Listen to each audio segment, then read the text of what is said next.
So now we're going to talk about keg beer.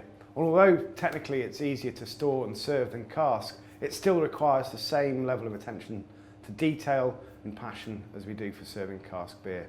So your keg is a brewery conditioned beer where we've done the job of conditioning for you.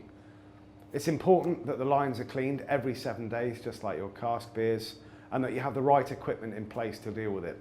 So we recommend that our beers are served only with CO2 straight gas, and that we have an inline cleaning system, as you can see on this bar here.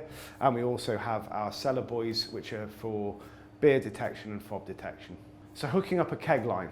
This one is already installed and ready to go. We use UK Sankey couplers for all of our keg beers, so that's an important note when it comes to the technical element of it.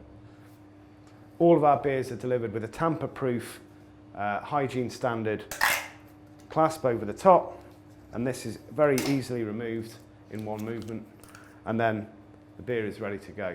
So as this is hygiene standard, we can simply go straight in from our old keg, unhook,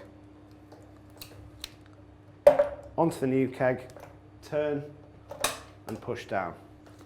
Having gone from one straight to the other, the beer is now ready to go. When putting up or taking the beer to bed at the end of the night, it's important that you unhook and turn off the gas as well. Again, this will keep the beer in the keg as fresh as possible. Before reinstalling, give a clean, because this prevents contamination going from the room or the beer that's sat in the top there back into the keg. So a clean out and hook the beer up again. It's all relatively simple. We recommend the use of inline fob detectors or cellar buoys. What these allow you to do is tell that the beer is clear. It will tell you if the beer is fobbing, out of temperature or infected. And finally, it is a good way of checking the cleaning fluid that is going through the lines as well when you do your line clean.